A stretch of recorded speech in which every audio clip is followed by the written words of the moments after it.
Hey everybody, it's the Trout. Hope you're having a great day and welcome to the Trout Show.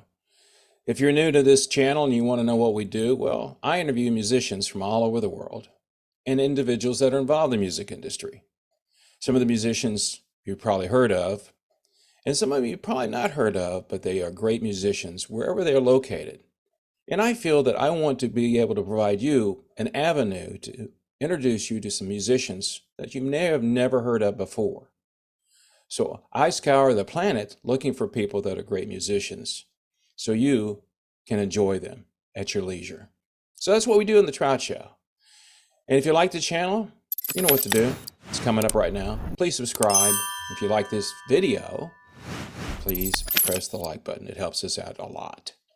So today's show is about a musician that's from Rochester, New York, that gave up his life in the United States after he met a Swedish lady and moved himself to Sweden. Doesn't sound real exciting, does it?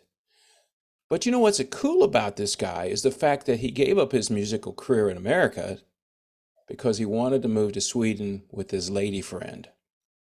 But when he got there, he knew something was missing in his life, and that was music. So here he is, a bass player that couldn't speak the language and decided, you know what I need to do? I need to put a band together. So that's exactly what he did.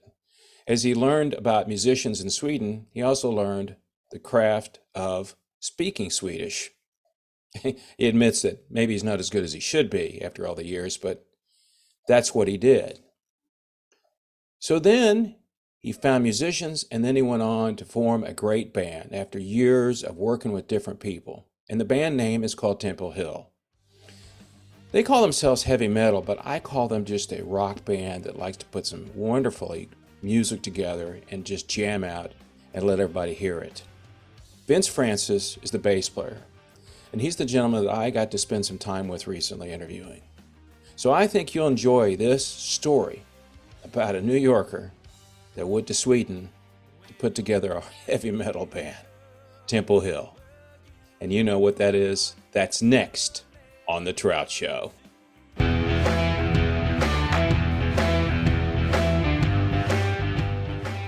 Where did you start? Where were you born? I mean, where was your whole musical career start? Oh, my whole musical background is from Rochester. I was born and raised there. Okay.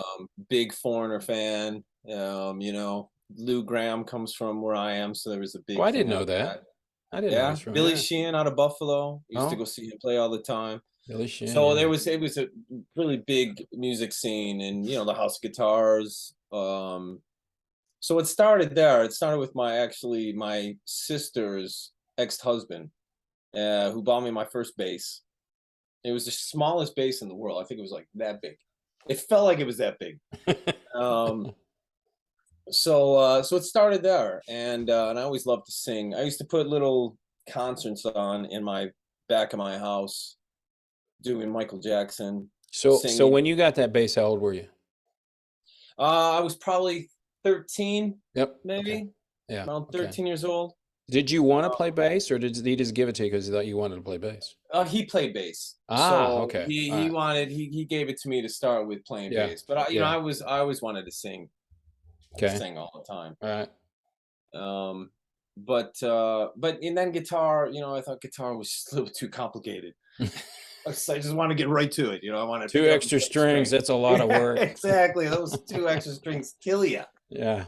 And then you could play with your fingers, so you didn't need anything to hold on to, which Yeah. I kept dropping.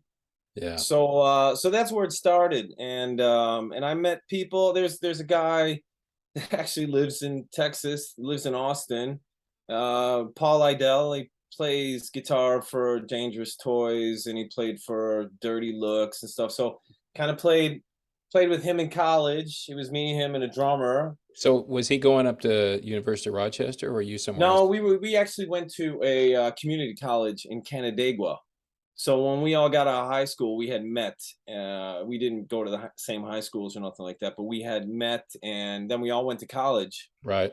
and really hooked up there. And then we Yeah. started playing. But I moved on. I joined a band called White Widow, and they played the whole New York circuit. Not down in New York City though. We never got that far. or that long actually.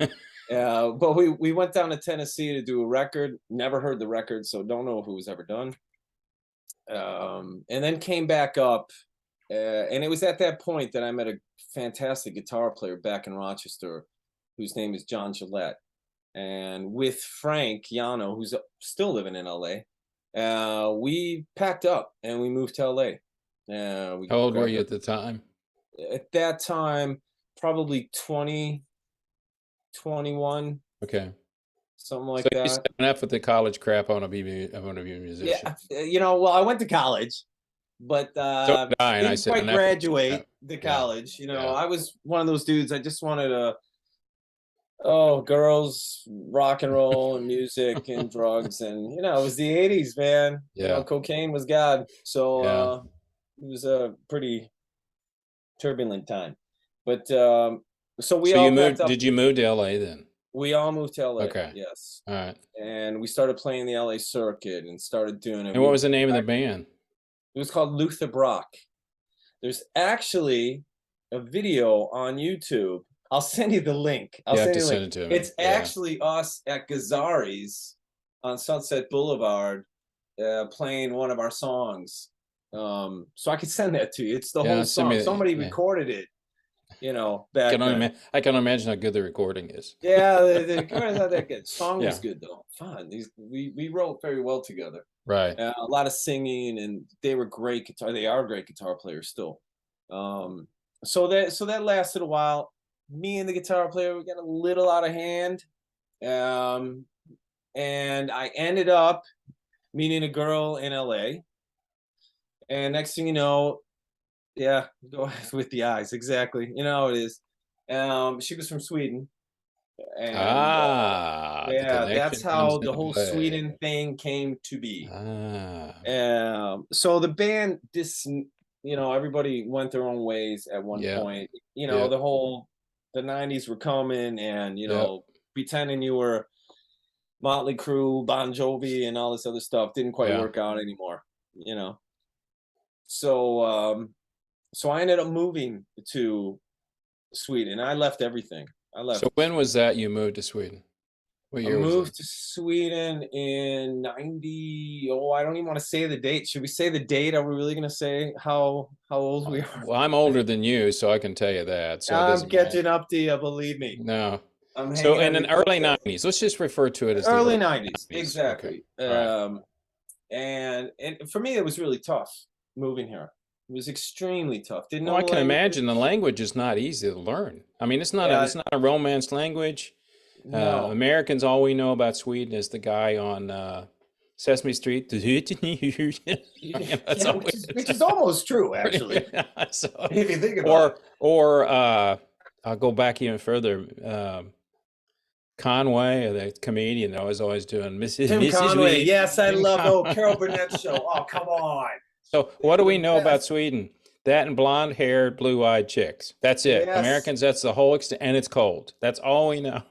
Where your plans are and what happened, but I mean, the question is where your plans are. I'm going to get a gig. I'm going to play with a band in Sweden. No. Dude, so you had to come so you had to do some kind of job. You had to have a day job. Yeah, everything was turned upside down for me. And how do you get hired when you don't speak the language? Go to the American consulate? That's a good question. That's a good question. I mean, seriously.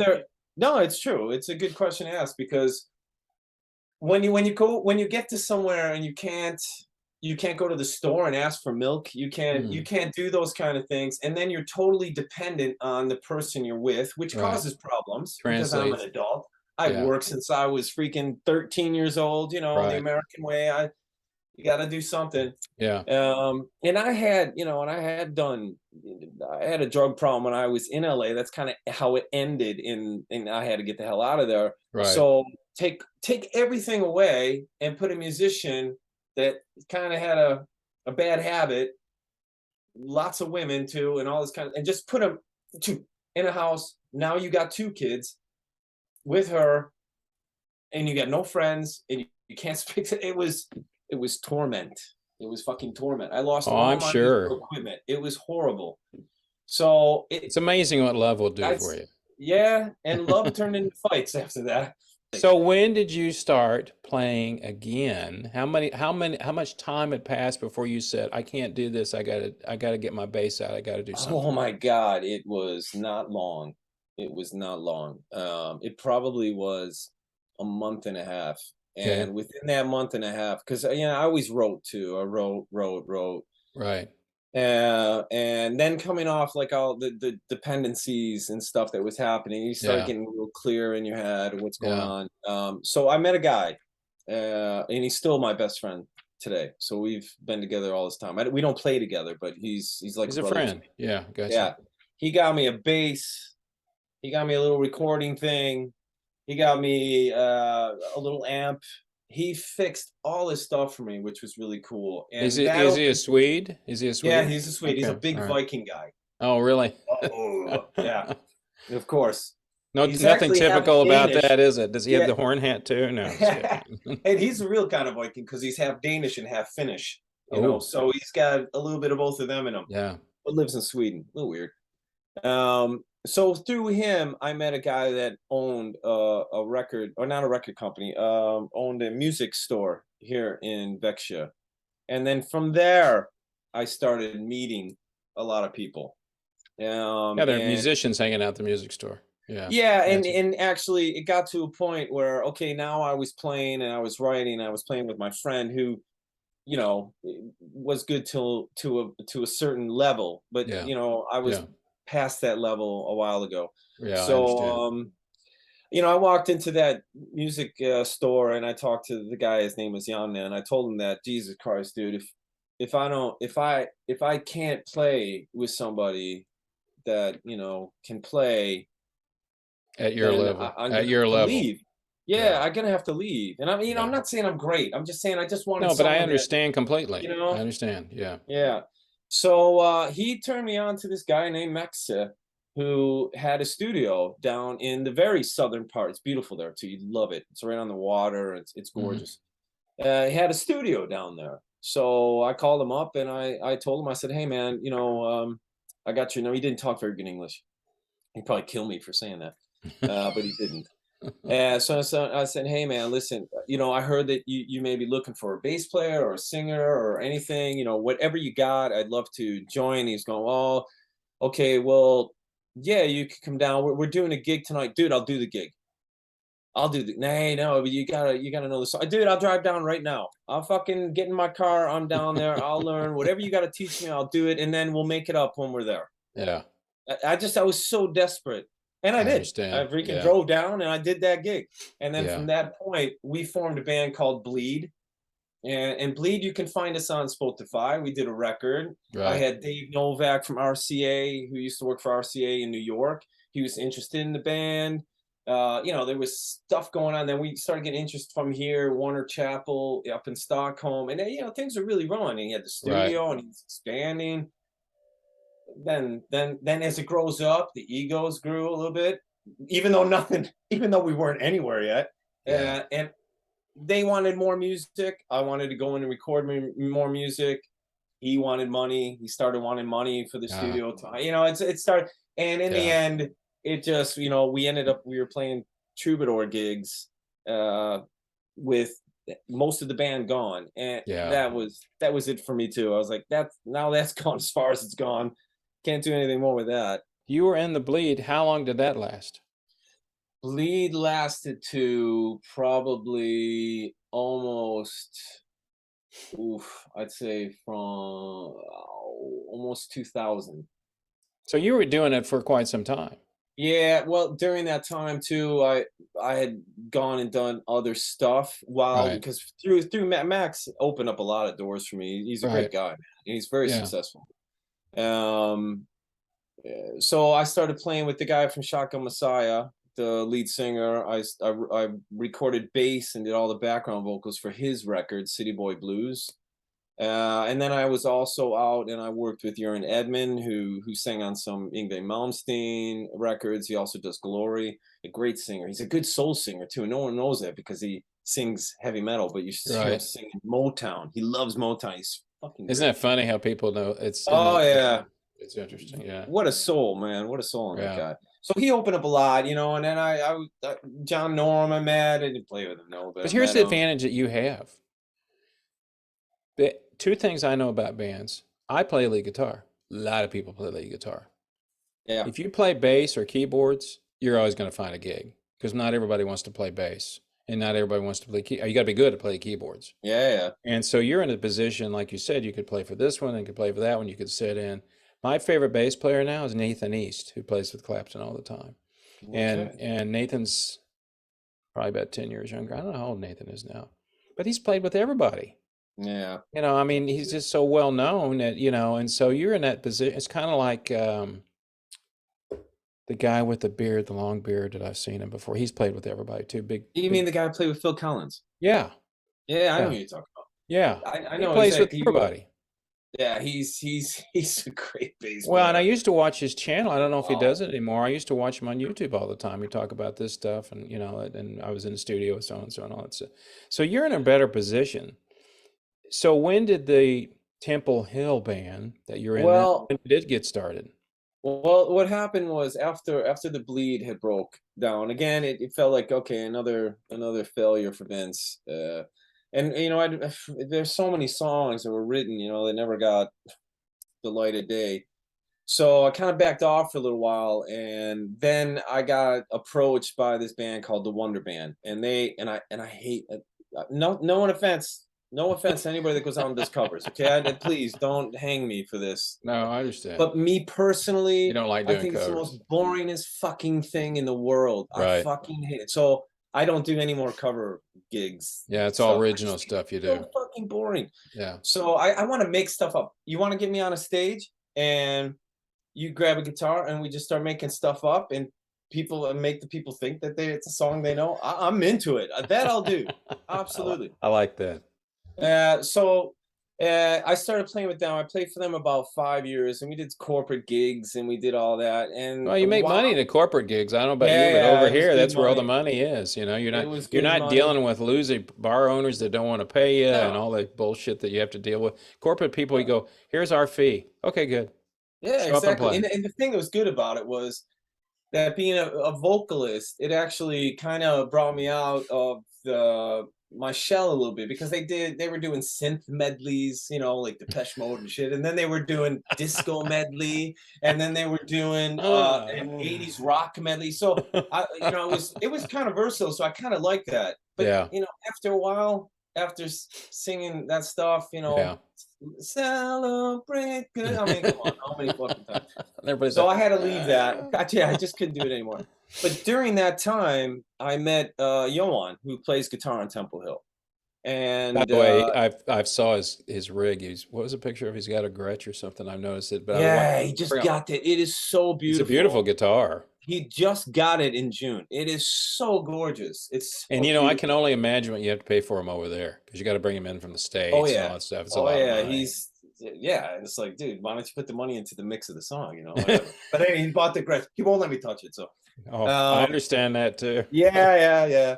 No, Yeah. he's got a lot of nice guitars and a lot of good sound. So I met him, and I met a keyboard player. His name was Stefan, and I'd been kind of while we were doing the Wonder Band, I sung a couple songs, and I actually approached Johan earlier and asked him if he would like to write with me. And the keyboard player from Bleed, Freddie, who's my longtime friend, he's also in Temple Hill.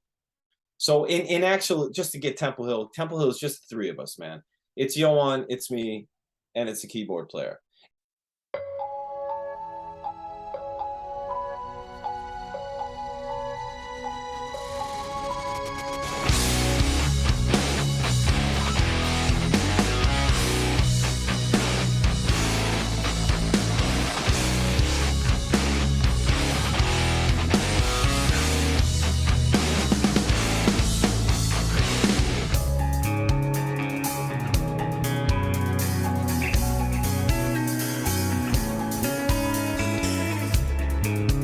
Somewhere in the dark, a silhouette is crying out, searching for a loss. I stand frozen, scared in doubt. I try to turn away, and cries make me think my darkest room. Where's she hide? How long did it take you? Because I know you have to be able to speak the language now. When did you realize? How long were you there before you realized I actually can speak Swedish or understand it? How long did it Still take? waiting, still Still waiting for that day, bro. Still waiting. So we got to do one more podcast, me and you. In like I don't know, 10 years or something. I'll tell you. We can get into that real quick. I'm married now, and I've Right. been with the same girl since, let's just say, the late '90s. All right. Okay. We don't have any kids together, but I have a stepdaughter, and Are your other two still in Sweden from the yeah, first? other Okay, they're three, still because there. there was Okay, one all right. more that was added in there during that time before there Okay. nobody comes. So All right, three, all right. so four altogether. But she would never talk English to me. So in actuality, I learned Swedish because of my wife. I understand. So yeah, so so our first phone call lasted 4 hours. Probably said 5 Truth. words, and then there was a lot of breathing. That's all it was. But actually, because of her, I learned Swedish. But I talk like this, so I don't go out my door and start talking Swedish. I don't do that. Well, I no, go to I work. think the point being is you probably understand them now. I mean, you probably, I yeah, understand, yeah, and I can talk. I mean, I can talk fluent. Well, I don't know if everybody would agree it was fluent, yeah. but I can You talk can Swedish. And I converse. understand. Yeah, and I can understand all Swedish. I Yeah. understand it all. I can know what they're saying. I know what they're trying to get across. How long has Hill been together? Temple Hill has been together since 2019, I would say. Okay, so you Right. started getting some, from what I could glean out of doing my research, that's when you kind of started getting some PR, some stuff. You came out with stuff, and people started getting some interest in you. Yeah. That's what happened. It actually stemmed, if we go back a little bit. So when I got out of the Wonder Band, probably, I don't know whatever time it was, in around 2012, me and Johan and that other keyboard player, we decided to write together. And a lot of it was my songs. But it ended up being that when me and Johan worked more and more together, he's one of the best writing persons I've been with, besides Mm. Freddie, the keyboard player. But Johan and me, we just hit a groove at the end of Art and Soul. So Art and Soul was the name of the band, and you Okay. can find that on You mean Spotify. Art, like ART or Heart? ARDENT I got it. Soul. Okay. So Got it. check that out, because I there's will. great songs on that too, and you can start hearing through that. And that was a little bit more of AOR, a little more. Okay. It's still rock, but it started to go over to a little top 40-ish type of feel. You'll But hear the when problem listen you're to running it. into is we talked about this early. If you're a rock guy, where is it now? I mean, it's you know where it is? A lot of it's in country music. A lot of country people, yeah. so they play it like rock But if music. you think about it, though, It's it was close. a lot like that too, though. I mean, Molly Hatchet, Leonard Skinner, Yeah. the Allman Brothers. There was always this country atmosphere to or the country rock, but it's Yeah. that blues based That Southern kind of rock feel. blues based thing. Yeah, And which I love. Like so Blackstone Cherry, I think they're great. so what's the scene like over there? I mean, as far as Yeah. Temple Hill, I mean, you're playing AOR, you're not doing that anymore, obviously. But No, now Temple Hill, when Art and Soul ended, to just get through that part, when Art and Soul ended, me and Johan knew that we wanted to continue to write together. Right. We knew that we both found the person that Yeah. would do it. And so we started writing, and we went at it with, let's do what we like to listen to the most, which is a little bit hard rock.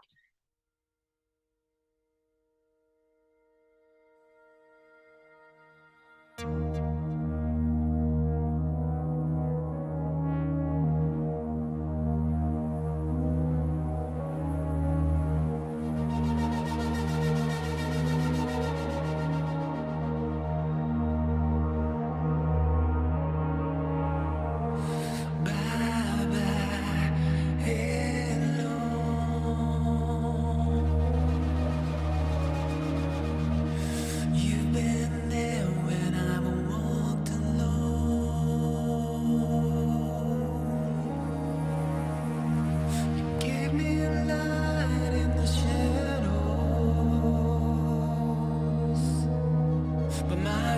one, and now my skin turns gold.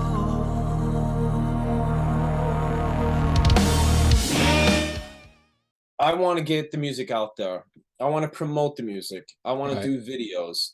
I just want to put out the best stuff I can put out Yeah. and just keep going, because it feels music is a little bit of a curse in a way, because you would think at a certain age, okay, 35, I'm done, I gotta get it, now I'm not that anymore, and I can't stop, No, you I can't. You can't. continuously write. I still building on my studio, Yeah. drive my wife crazy, singing stuff a million times over and over again. Thanks for today, man. I Hey, appreciate brother, you my finding me pleasure. interesting. You're like the only guy in the whole world, so thanks. There's one So, guy that finds me interesting. It's amazing. no, that's my job, brother. I love talking to Uh, guys like that. Take it care of was great yourself. talking to you. You too. Later. See you. Bye. Bye.